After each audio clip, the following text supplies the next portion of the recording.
¿Qué piensa hacer este gobierno frente amplista?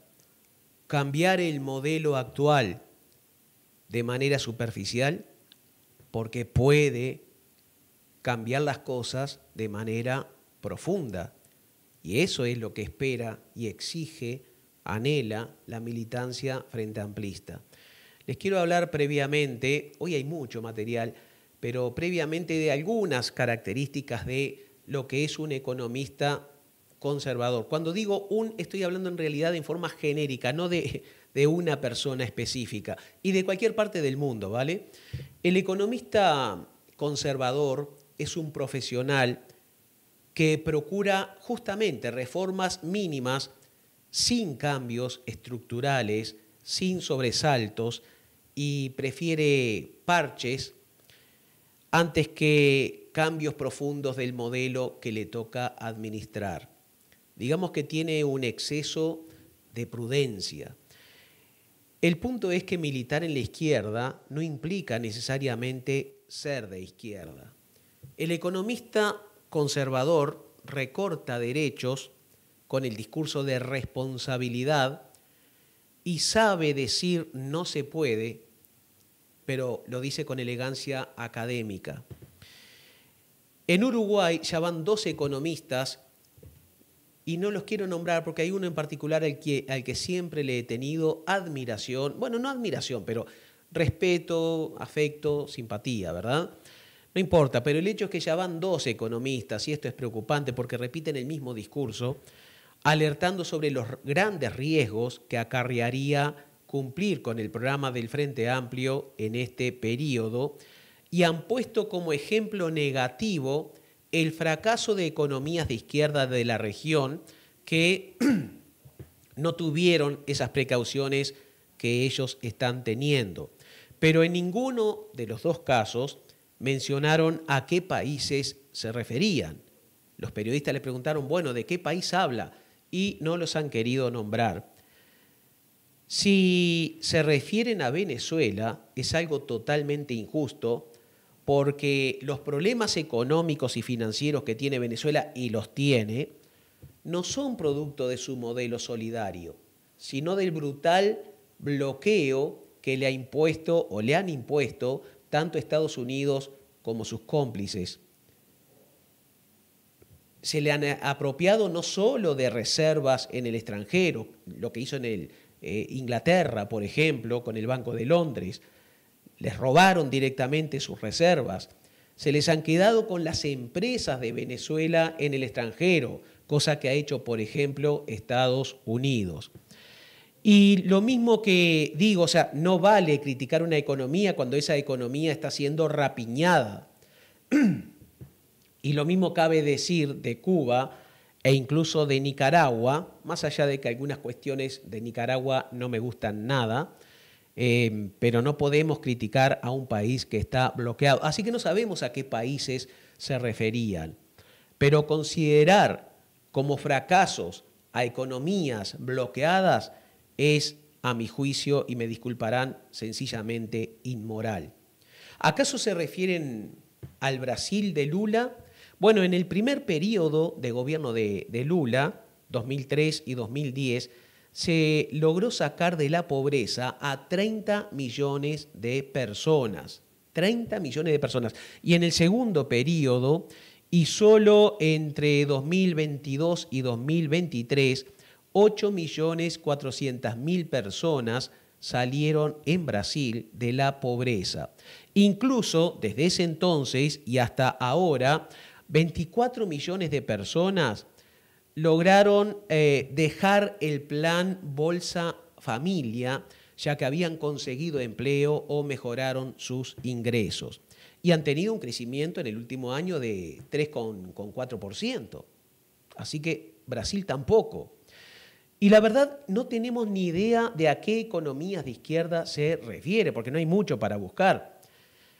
Entonces, seamos generosos, busquemos más allá de los océanos y vayamos a China. Si el modelo económico del comunismo chino es un desastre y el de Estados Unidos es el modelo a seguir, ¿por qué entonces Estados Unidos le debe a China 760.000 millones de dólares en bonos del Tesoro? China es el segundo acreedor mundial de Estados Unidos, el primero es Japón. Lo que sí hay que reconocer es que este gobierno recibió una herencia mucho más que maldita, el legado de Luis. Esto es indiscutible, puro clavo. A los clavos que ya conocían y sumábamos 972 millones de dólares, se ha sumado otro dato que Luis Lacalle Pou pretendió mantener oculto. Resulta que él no pagó, él postergó muchos pagos, los tiraba para adelante para que pagara este gobierno. Ahora bien, por el laudo arbitral de Pluna, Uruguay quedó obligado a pagar 30 millones de dólares. ¿Qué hizo Luis? Este y otros pagos los fue pasando para adelante, que los pagara Orsi. Esta irresponsabilidad de este adolescente que no entendemos cómo pudo llegar a tener puesta la banda presidencial, aunque no es culpa de él, ya sabe lo que pienso al respecto sobre los pueblos, pero nos llevó a tener que pagar $500.000 por mes, por mes.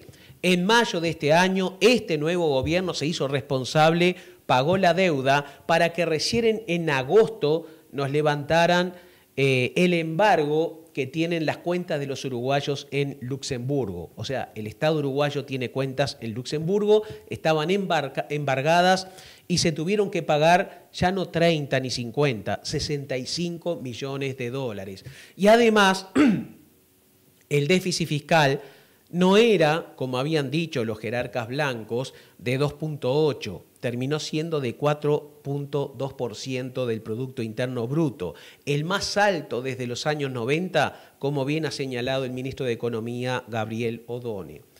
Lacalle Segundo, aparte de cobrar por adelantado los impuestos a las empresas públicas, pateó entonces para adelante una cantidad de pagos a proveedores y tal, y nos dejó de clavo no solo las deudas, también, como en el caso de Pluna, los intereses. Y de chapa nos dejó 500.000 de personas cobrando 25.000 pesos por mes.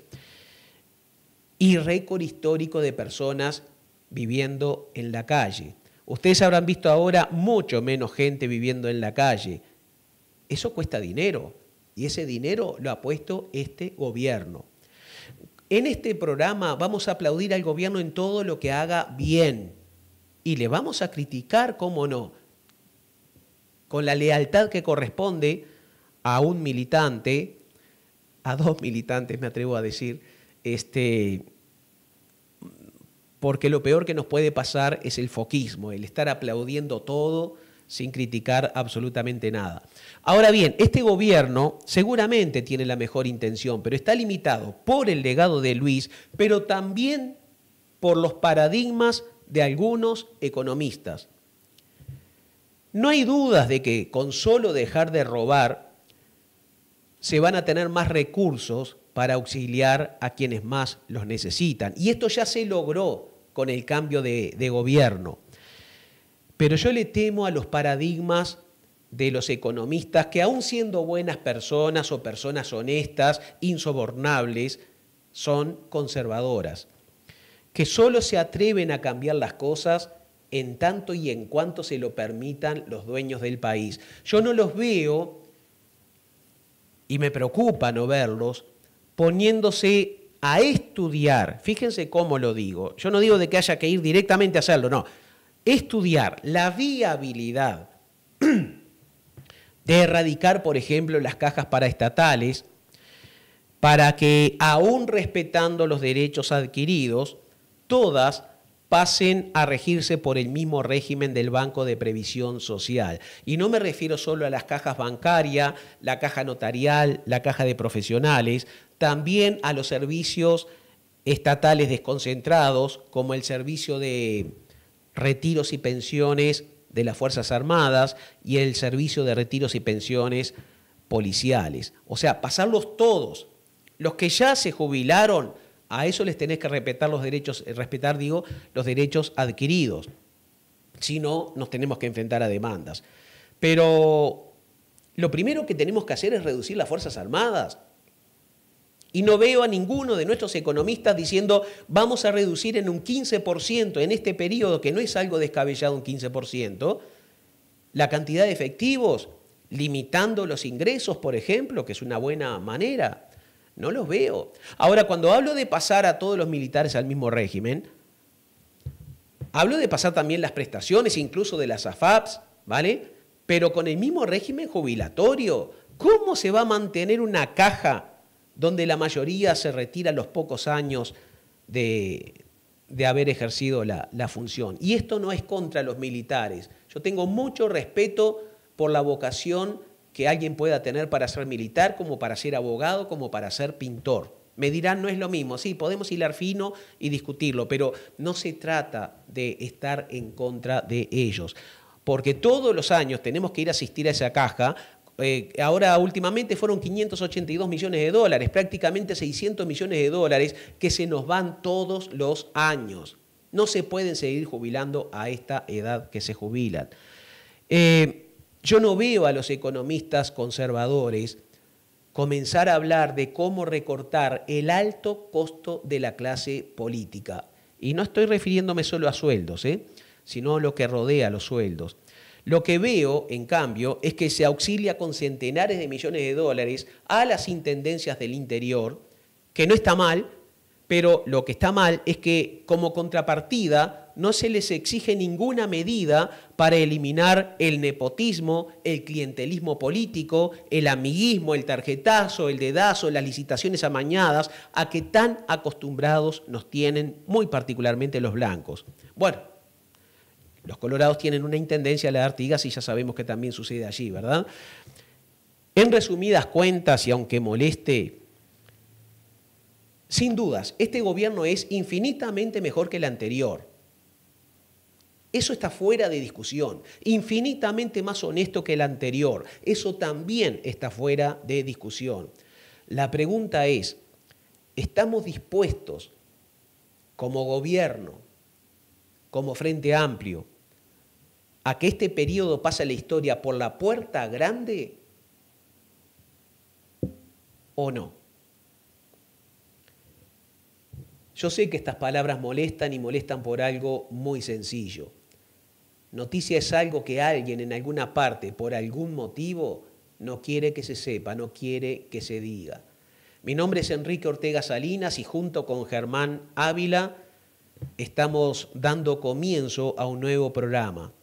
Estas son entonces, y aquí comienzan, Palabras Prohibidas.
Quiero agradecer a Alicia Ortega, en primer lugar, que no es pariente mío,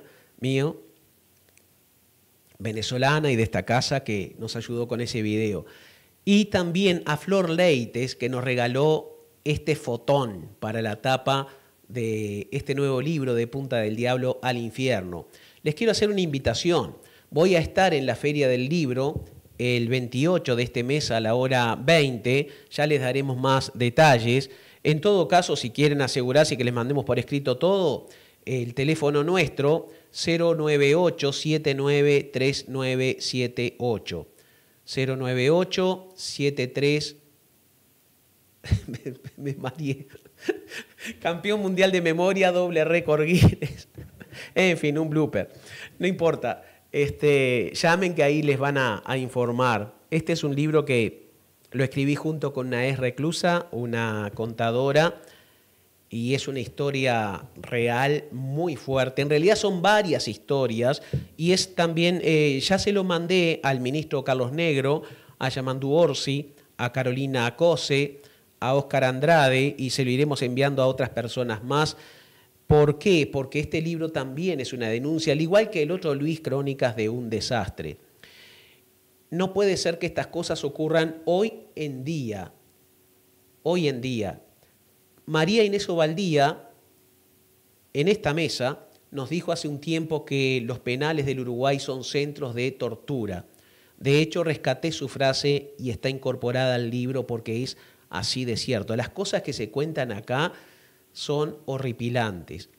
También hablamos de la bipolaridad como fenómeno psiquiátrico, bipolaridad en serio, porque viste, Germán, que hoy en día hay jóvenes que dicen, yo soy bipolar porque ayer andaba deprimido y hoy ando alegre. No, pará, no tenés ni idea lo que es la bipolaridad realmente, ¿no?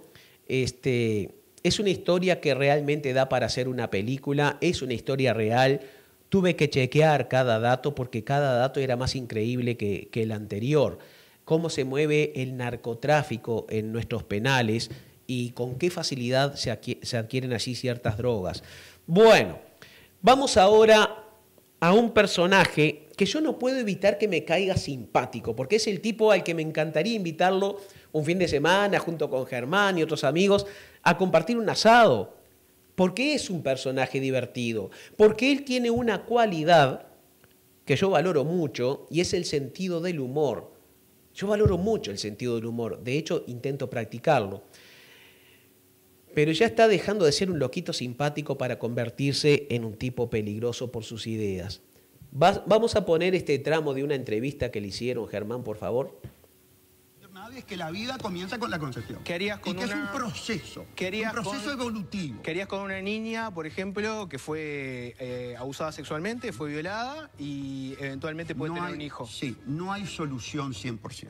Por cierto que hay soluciones. Pero para vos la vida empieza en la concepción, entonces estaría matando a un niño. Te estoy contestando. Comienza la concepción y el aborto no da una solución 100%, ni al antiaborto ni al abortista. Hay situaciones terribles, hay situaciones trágicas, pero si vos filosóficamente le abrís la puerta, le abrís la legalidad a que se pueda matar a una vida en el seno del ámbito que debe ser de mayor protección para la vida, estás llevando adelante lo que quiere la élite. Pero ¿vos obligarías a una niña que fue abusada sexualmente, por ejemplo, por un familiar, a tener un hijo no deseado? Yo no obligo a nada. Pero si vas a prohibir el aborto. Yo no obligo a nada. Lo que va a suceder es que lamentablemente en esas circunstancias tan malas como se dan normalmente en la vida. La niña te dice, no me hagan esto, por favor. Quiero un aborto. ¿Qué harías vos? No puede abortar. Se lo prohibirías. Le dirías, te obligo a tener un hijo. No puede abortar. ¿La obligarías a tener un hijo? Tendrá que enfrentar las consecuencias. Es una niña. ¿Cómo le vas a pedir a una niña abusada que enfrente consecuencias?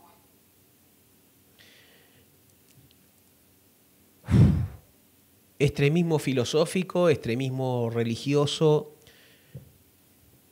no sé cómo catalogarlo. Cuando estuve en Colombia, Germán, te hablo a ti porque eres colombiano, un caso conmovió al país. Una niña de 10 años, no sé si lo recuerdas, fue violada y quedó embarazada. Sí, claro. No recuerdo el grado de parentesco, pero creo que fue alguien de la familia o mínimo el padrastro como casi siempre suele suceder. Exactamente, ¿verdad? Y esa niña, cuando se le entrevistó junto con la madre, llorando pedía y decía que no quería continuar con el embarazo. Recuerdo también a un obispo de allá, de cuyo nombre no quiero acordarme, que insistía en que tenía que tenerlo y que la iglesia le iba a proveer de los pañales y de las cosas que precisara.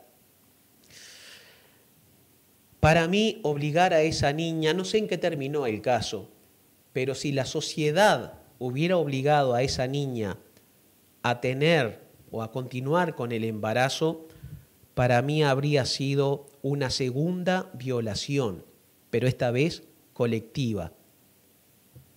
Es un tema difícil y yo entiendo que la gente tiene derecho a pensar diferente a como yo pienso. Eso está bien, es aceptable. Son respetables también las ideas religiosas de los demás. Pero si nosotros aceptamos que ellos piensen diferente, ¿por qué nos quieren imponer sus ideas por la fuerza? Porque cuando Salle dice yo no obligo, sí, no obligas, pero si la madre de esa niña hubiera sido uruguaya y la llevaba para que le practicara un aborto clandestino, porque según las condiciones de Salle estaría prohibido, esa madre iría presa. O sea, aquí de lo que se está hablando es de si enviar o no a la cárcel a las mujeres que deciden interrumpir el embarazo. Y no me vengan, porque siempre que los antiabortistas te muestran una foto de un feto, te muestran un bebé hasta de 1 mes o 2 o 3. Es impresionante. Pero hay otra cosa que me indigna más, al margen de esa manipulación. Perdón que no había apagado el celular.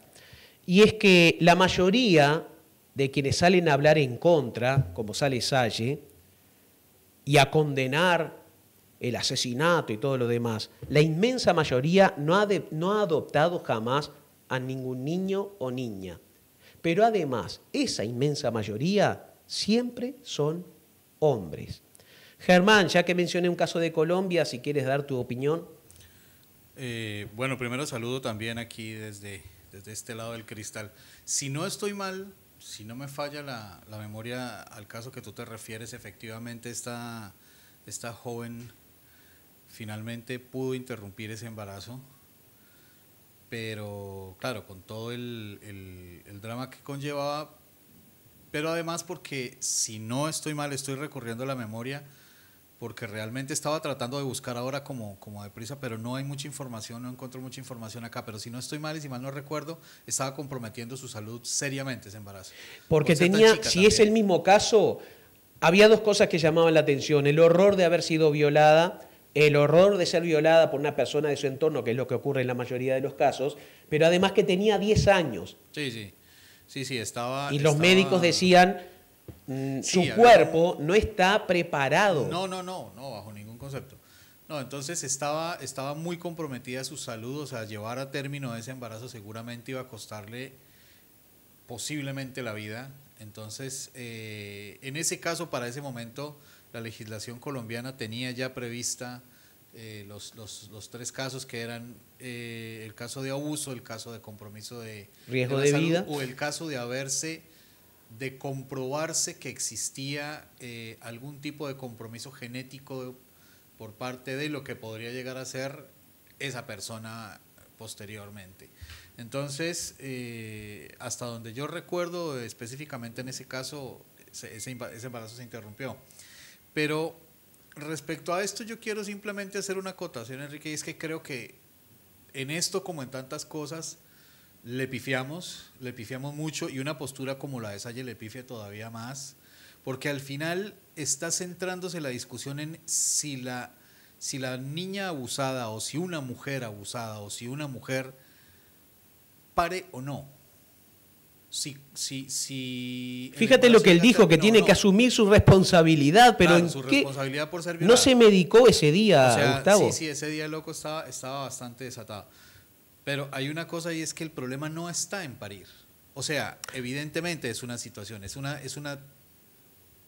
compleja, pero el problema no está en parir. El acento no hay que ponerlo en parir, el acento hay que ponerlo en qué va a pasar después del parto. Claro. Porque es que al final lograste que pariera. Ok, ¿qué va a pasar después con 2 seres que están ahí, comprometidos ambos? Los salvaste del pecado, y lo que seguramente vaya a terminar ocurriendo es que eso termina siendo, igual que con todo en la vida, una situación desesperada lleva siempre a otra, y a otra, y a otra, y a otra. Y no estamos hablando de las mujeres que tienen muchas posibilidades de alguna forma resolverse y atenderse. Estamos hablando prácticamente en el 95%, 98% de los casos, de personas que no tienen esas facilidades. Por lo tanto, lo que tienen que hacer es tapar huecos. El problema no está en parir, el problema no es si el embarazo llega a su término o no. O sea, ese es un problema, pero no es el determinante, es qué va a pasar con esas dos vidas después.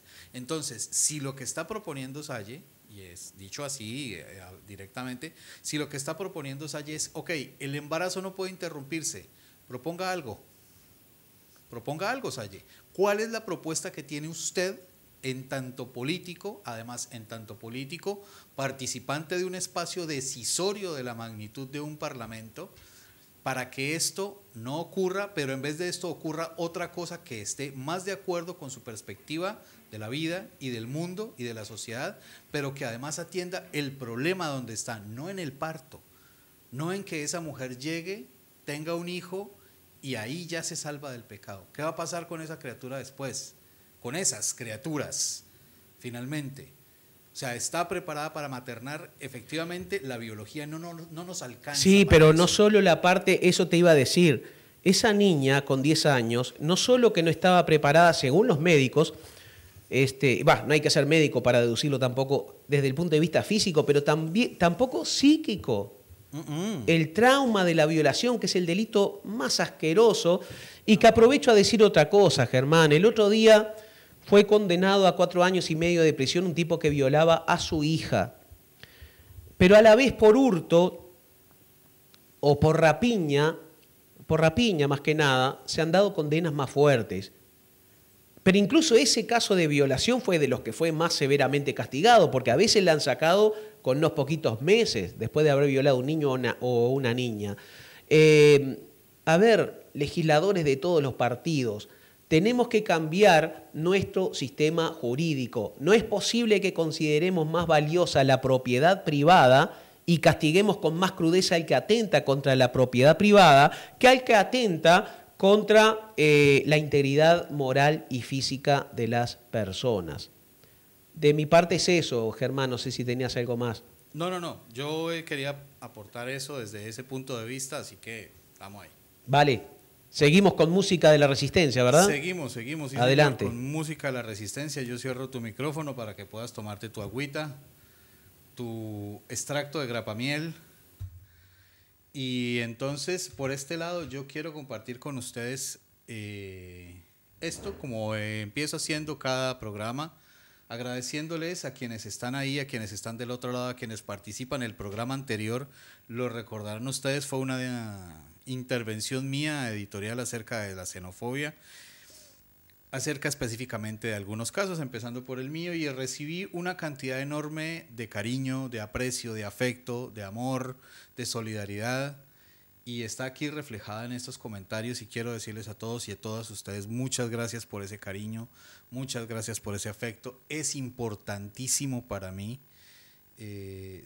percibir que hay gente que se conmueve y que se solidariza. Y sí, como les dije justamente la semana pasada, no quiero convertir esto en otra sección, así que realmente la intención que tengo no es dedicarme a hablar de esto, simplemente cierro diciendo respecto a este tema que tengan en cuenta que no solamente se necesita, aunque se agradece, no solamente se precisa la solidaridad con la persona que sufre la agresión, sino que se necesita también un papel activo de la sociedad alrededor de quienes agreden. Porque finalmente no es un problema de un individuo ejerciendo odio contra otro individuo. Es un problema estructural de la sociedad, es un problema que fomenta la intolerancia. Y no hay nada que sirva más que un intolerante se vea rodeado por quienes considera sus pares y le conminan o le llevan a que corrija sus conductas. Nosotros podemos expresarnos, en este caso hablando de la xenofobia, de muchas maneras, y eso no va a surtir tanto efecto como que la gente que les rodea a esas personas que se manifiestan de esa manera les digan y les hagan ver que están mal. De lo contrario, va a ser más difícil. Así que por este lado, respecto a ese tema, amor para todos ustedes y para todas ustedes aquí, con Agustín Pedrosa en el pecho. Gracias, muchas gracias a todos y a todas. Y vamos a hablar de música, y esta vez vamos a hablar de música por un motivo. Hoy es 16 de septiembre. El 16 de septiembre se conmemora la fecha en que fue asesinado Víctor Jara. Les cuento. Así que yo quiero mostrarles a ustedes hoy, tengo que buscarlo por acá, pero quiero compartir con ustedes, se me perdió, aquí está. Quiero compartir con ustedes esta tapa. Esta es la tapa de un disco que fue lanzado en 1967 y que se llama Víctor Jara. De Víctor Jara, el disco se llama Víctor Jara. Primero, la tapa me encantan esos colores. Y segundo, en este disco venía una serie de canciones de las cuales voy a ponerles ahorita a escuchar alguna. Y yo hoy quiero que recordemos a Víctor Jara porque él, así como tantos otros artistas de Latinoamérica, fueron un aporte fundamental a la cultura, pero además fueron un aporte fundamental a las expresiones sociales y nunca dejaron de ver y de sentir las desigualdades y una posibilidad de cambiar el mundo como parte integrante del arte. Y eso es una cosa que para mí es muy importante y además hace parte justamente también de lo que ha sido mi vida. En este mes de septiembre yo quiero recordar a Víctor Jara. El mes de septiembre particularmente es un mes bastante sentido para mí porque el 13 se conmemora un año más de la muerte de Óscar Rodríguez, mi mejor amigo. El 16 de septiembre también se conmemora un año más de la muerte de Jairo Moncayo, un compañero líder estudiantil en Colombia, la Universidad de Nariño, que fue asesinado también el 16 de septiembre. Así que es un mes que yo tengo con bastante sentimiento. Y esta canción de Víctor Jara que yo voy a ponerles a ustedes a escuchar, la vamos a escuchar en una interpretación que rinde homenaje tanto a Víctor Jara como al Che Guevara. Y es una canción interpretada por Quilapayún, Inti Illimani, e invitan al escenario a Pancho Sasso, un cantante de un grupo que se llama el Grupo Congreso de Chile también, histórico también, que hizo parte también del movimiento de la nueva canción chilena, de la nueva canción social además. Así que con esta interpretación que es en el año 2004 en el Festival de Viña del Mar, este año es importante porque Inti Illimani, siendo uno de los representantes más importantes, si no el más, de la música andina, en el contexto de la nueva canción latinoamericana, ese año se separa. Ese año ellos, por cuestiones, por lógicas propias de sus vidas y de sus carreras artísticas, se separa, se divide en dos, uno queda siendo Inti Illimani y el otro queda siendo Inti Illimani histórico. En ese sentido, este año en el Festival de Viña del Mar se presentan Inti Illimani, Quilapayún, invitan a Pancho Sasso a cantar una canción que se llama El Aparecido. Quiero que le pongan cuidado a la interpretación, quiero que le pongan cuidado a la letra de la canción. Esta canción sale en el álbum Víctor Jara de 1967, más o menos unos 7 meses antes de la captura del Che Guevara. Es decir, esta canción sale cuando el Che Guevara estaba vivo. Ellos, Inti Illimani, lo que expresan en esta canción con El Aparecido es que reflejan, que le cantan a la persecución que sabían que estaba sufriendo el Che en Bolivia y al deseo de Latinoamérica en ese momento de saber dónde y cómo estaba el Che Guevara. Así que les dejo con esta interpretación, Quilapayún, Inti Illimani y Pancho Sasso, 2004, Festival de Viña del Mar, El Aparecido.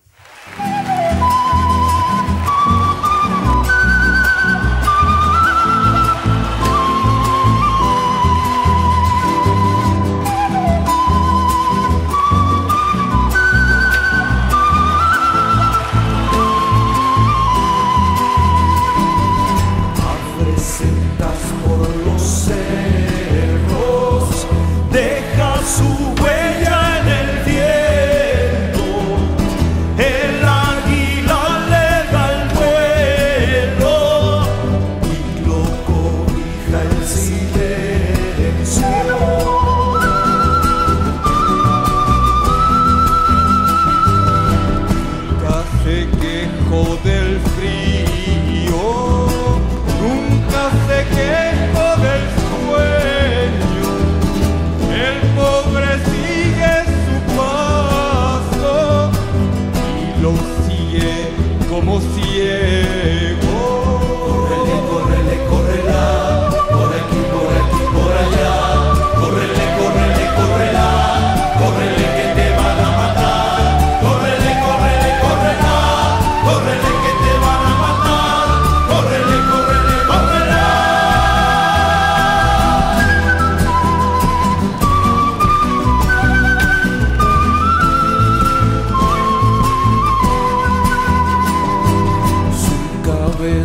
serás rematada por cuervos con garra de oro, como lo ha crucificado la furia del poderoso.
Benjamín Netanyahu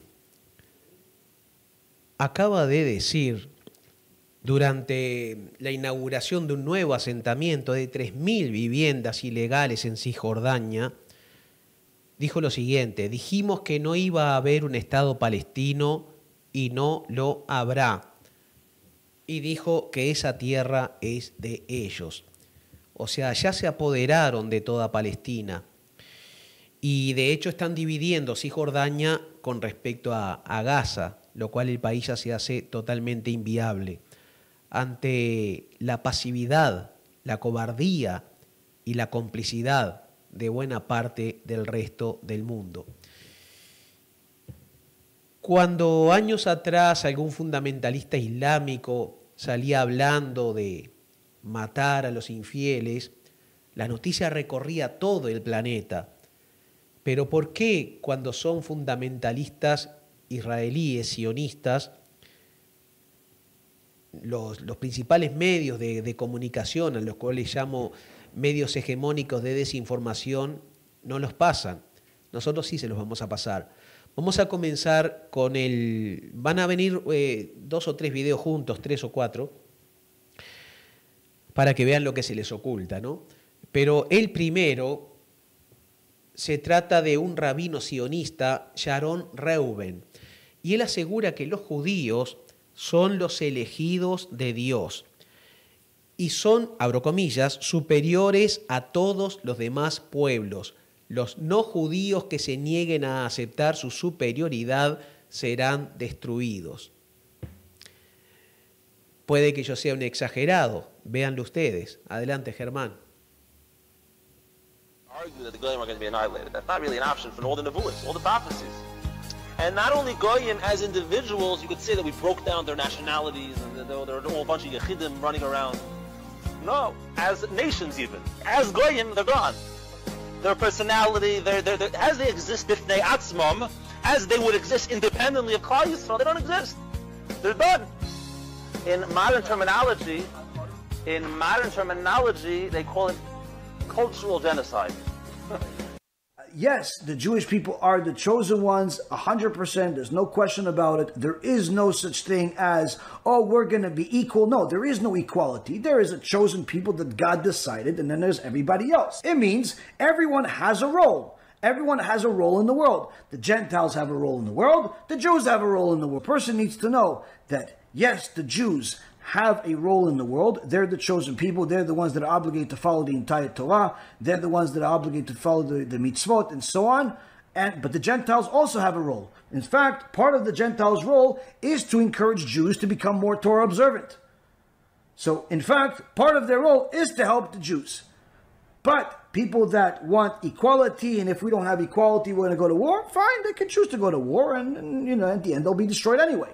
So, it's a question of what you're going to listen to and what you're going to accept and fulfill in your life.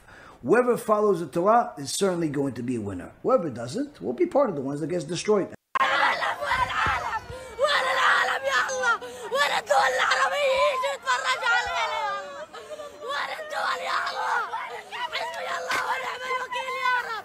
Esto que están viendo es una escuela destruida por Israel.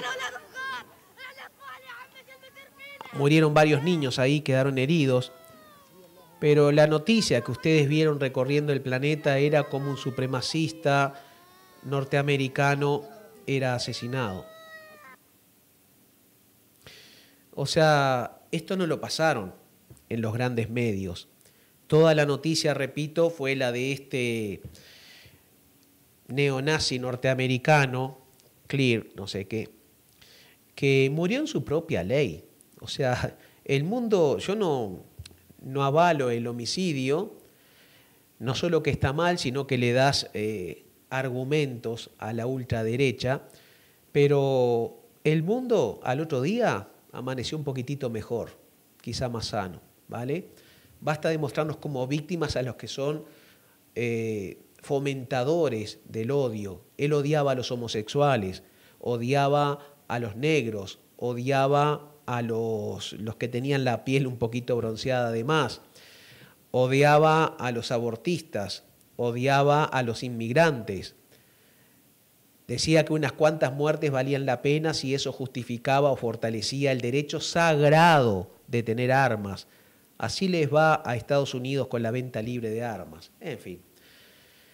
Seguimos, Germán. No sé si querías opinar algo sobre eso.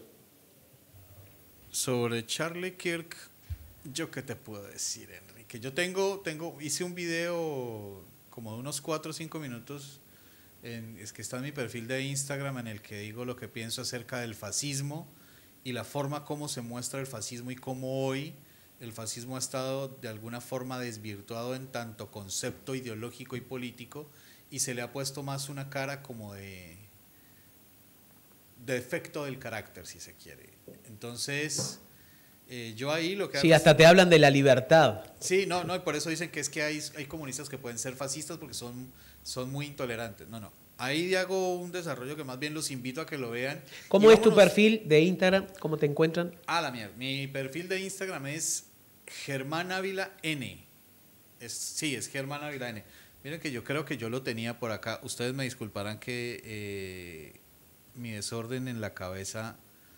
Miren, lo pongo acá porque yo casi siempre tengo la intención de poner, cuando yo empiezo a hablar, de poner este súper, y la verdad, me clavo hablando y me olvido. Claro. Pero ese es el Instagram, ahí está, Germán _Ávila_N. Así que bueno, ahí está. Y ahí más o menos digo lo que pienso. La verdad no lo voy a decir acá. Aquí no es que nos privemos mucho. No, y estamos en la misma dirección, pero creo que nos queda todavía información por dar. Quedan los tweets, que es una parte que disfruto vamos a eso muchísimo, porque estamos atrasados. Claro, entonces yo creo que más bien vamos a eso porque, vale. Por ejemplo, por aquí, por este lado, Pocho nos dice: buen día. Para ser de izquierda tenés que leer, pensar, ver, estudiar, ser autocrítico, justo, humano, solidario. Para ser de derecha solo debes agachar la cabeza ante sus amos y estar orgulloso de tu propia ignorancia. Dicho eso último, subrayado con mayúsculas, negrita y en color resaltado. Exactamente. Luego por acá, Diego ¿qué? Diego Viñolo nos dice: el cronograma de actividades de un blanco promedio. Muchacho, te afilias al Partido Nacional, luego robas, luego vas en cana, luego te expulsan del Partido Nacional, salís de la cana y te afilias al Partido Nacional para después robar, ir en cana, te expulsan, salís, te afilias. Sí, robas. Uno pensará en Valentina dos Santos, pero no es la única. No, por Dios. Hay muchos que han seguido ese ciclo. Sí. Algunos van en cana, otros no. Y bueno, Bueno, ahora 3 ediles de Maldonado han sido condenados ya, incluso el que estaba prófugo cayó, y vamos a ver cuánto tardan luego en regresar al Partido Nacional. Por supuesto. Por el otro lado nos dice Matecha, estamos todos esperando la conferencia de prensa del Partido Nacional para explicar lo del alcalde de Noblía, lo del contrabandista de huevos, lo de los ediles de Maldonado. Puntos suspensivos. Y seguimos esperando. Y seguimos esperándolo. Luego nos dice Eduardo Preve, compañero, periodista y colega, aguinaldo de los militares. Los jubilados y pensionistas militares cobran aguinaldo a diferencia de los jubilados del BPS que no cobran aguinaldo. Por año, junio y diciembre, los aguinaldos militares le cuestan al Estado unos 70 millones de dólares. Ya lo decía inicialmente Enrique.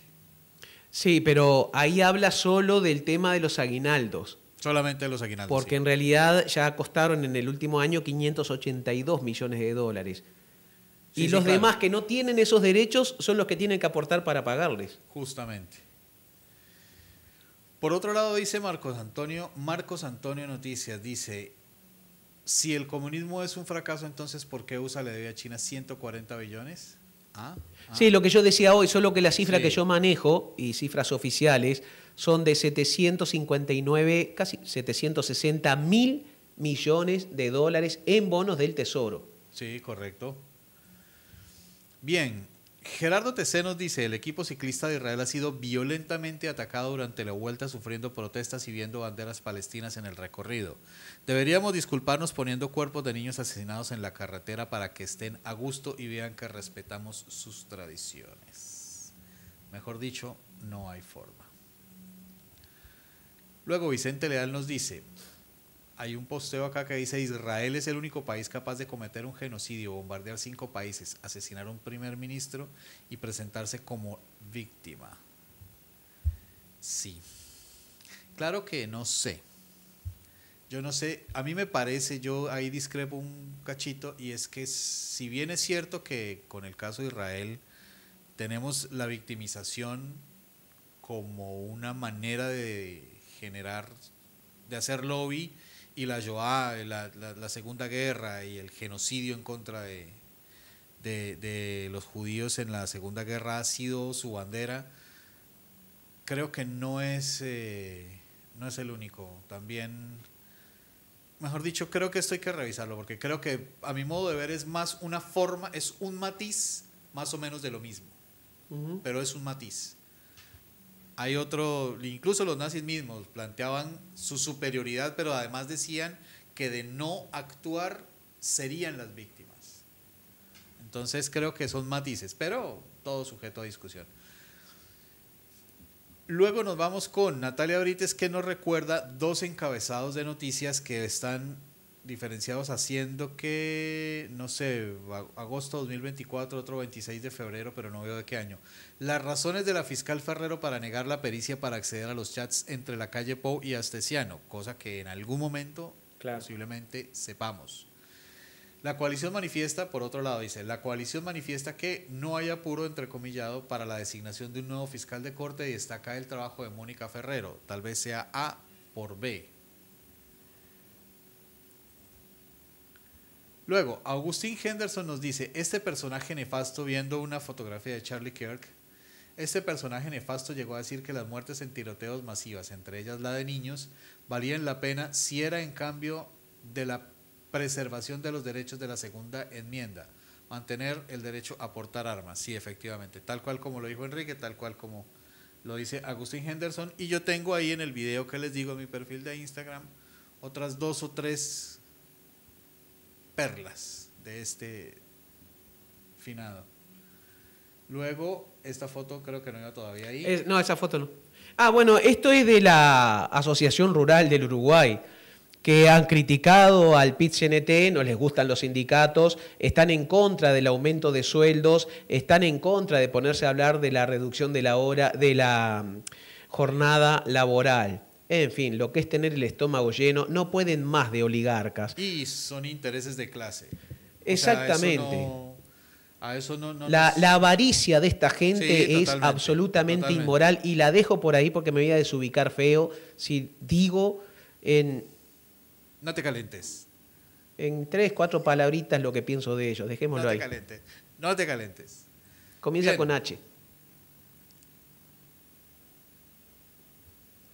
Todos nos quedamos pensándolo, todos empezamos a hacer la fórmula. Bueno, Diego González, que sigo viendo si es ministro, qué es lo que es este loco.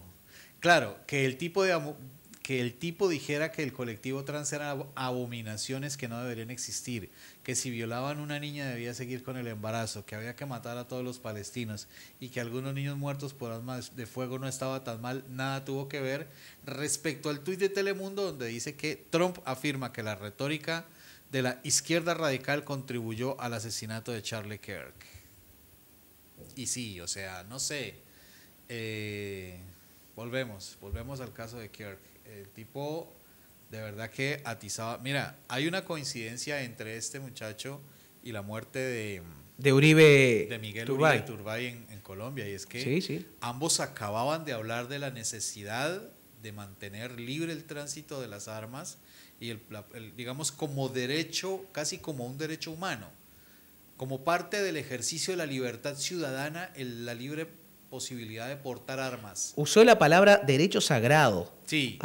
Porque no sé, tienen esa aberración los yanquis en la cabeza. Ambos. Minutos antes de caer, producto de eso mismo. Y lo aberrante es que Donald Trump de inmediato, sin tener ninguna prueba, comenzó a acusar a sectores de izquierda del asesinato. Resulta que este muchacho era de una familia republicana, su padre había sido policía, él fue el asesino, fue aportante de la campaña de Donald Trump, o sea, era un loquito más de los que abundan, y a esos locos no tienen ningún problema en venderles armas, así que, en fin. Sí, o sea, es que ese tema de la posibilidad, mejor dicho, de la segunda enmienda, que además es una de las que más te defienden allá. En general la población, porque volvamos a las palabras que tú utilizas siempre que hablas de los resultados de las elecciones, porque finalmente no es cierto que exista un país nacional y un país político. En algún momento se llegó a plantear esa situación de que existiese un país nacional donde está la gente y un país político que está lejos de esa esfera y donde está en la esfera de las decisiones. No, hay una simbiosis, hay un ida y vuelta, hay gente, mucha, que vota a esta gente porque representa lo que piensa también, y esta gente sale elegida reforzando lo que esta gente que los eligió piensa, y eso va y vuelve. Entonces, ajá. Y bueno, el último, ahí está mismo. Zulita Carpio dice, pienso que vale la pena tener un costo de, desafortunadamente, algunas muertes por armas cada año para que podamos tener la segunda enmienda para proteger nuestros otros derechos dados por Dios. Es una traducción bastante cercana a lo que dijo Kirk en ese momento, efectivamente. Los criminales más peligrosos de este mundo últimamente andan con Dios en la boca. Así ha sido a través de la historia, ¿no? Sí, mira que Dios es bastante, esa figura da para que hagas cualquier cosa finalmente. Sí. A nombre de esa figura. Y bueno, por este lado, yo cierro mi kiosquito. Ya. Sí. Y yo voy a cerrar de la siguiente manera. Hoy, en lugar de despedirnos con una canción, vamos a pasar el video de alguien que la tenía clarísima. ¿Bien? Resulta que ahora, últimamente, Nicolás Maduro también se dedica al narcotráfico. Y sí, era obvio que lo iban a acusar de eso. Falta que le inventen alguna violación, algún abuso sexual, alguna cosa por el estilo, ¿no? Estados Unidos ha mandado al Caribe, de forma amenazante contra Venezuela, a buena parte de su flota, una nave nuclear inclusive, violando un tratado internacional, pero a Donald Trump no le importan los tratados que hubiera firmado su país. Y un despliegue de centenares de millones de dólares para combatir el narcotráfico. ¿Saben cuánto de cocaína o de otro tipo de drogas han incautado desde que comenzó ese despliegue? 0 gramos. Ellos desde el aire ven alguna embarcación en el Caribe, le tiran una bomba y después, si quedan vivos, van y le preguntan qué andaba haciendo. O sea, nada de acusar, nada de intentar detenerlos. Además, en el primer caso, porque ya hubo otros, en el primer caso primero dijeron que era un barco, luego bajaron la categoría a bote, y luego cuando surgió el video, resulta que era una lancha y que no había ni 11 ni 12 personas como habían dicho al comienzo. Y ayer también liquidaron a otra lancha. ¿Qué hacían? No sabíamos. ¿Llevaban droga? No sé. Ellos tampoco sabían, ¿vale? Pero ¿por qué se hace todo esto? Están preparando el terreno para pulverizar al Palacio de Miraflores. Pero vean lo que decía no hace mucho tiempo atrás un visionario que se salvó de esta acusación porque, en definitiva, la naturaleza atentó contra él y Estados Unidos pudo suspender un plan que ahora reinicia. Vean este video que es breve y de mi parte yo también me despido. Gracias por estar ahí. Más agresora en la historia de la humanidad. Se atrevieron a lanzar bombas atómicas sobre ciudades indefensas. Allí están Hiroshima y Nagasaki. ¿Qué cosa es esa? Han invadido Panamá, bombardearon y mataron a miles, quemaron un barrio entero para llevarse a Noriega, acusándolo de narcotraficante. Y allá está preso el que era presidente de Panamá. Yo tengo varios alertas que me llegan, incluso desde algunos espacios que no son realmente aliados, sino gente seria, preocupada, de la operación que está en marcha, diseñada en el Pentágono. Eso viene aproximándose. Y es una operación de varios años. Hace varios años me lo dijo alguien. Me dijo, te van a terminar acusando a ti de narcotraficante, a ti, directamente. A ti, Chávez. No es que el gobierno apoya o que se permita, no. Te van a tratar de aplicar la fórmula Noriega. Es uno de los planes que en Estados Unidos se ha venido desarrollando. Están buscando la manera de que se asocie a Chávez directamente con el narcotráfico. Y luego cualquier cosa es válida contra un narcotraficante que es presidente. Un viaje a cualquier país del mundo y llega un comando y se lo llevó. Bueno, se trata de Estados Unidos, no. Invadieron Irak con la excusa de que había armas de destrucción masiva. No las hay, no las hubo, pero igual ahorcaron al presidente sin juicio ni nada. Fidel me dijo un día, Chávez, si a ti o a mí nos pasa eso, que nos invadan, dijo, lo último que podemos hacer es hacer lo que hizo Saddam, meterse en un hueco por allá. Hay que morir peleando, Chávez, ahí en la primera línea de batalla. Y es lo que yo haría. Yo no voy a irme por un monte. Voy a morir al frente, con la dignidad de un venezolano que ama este país.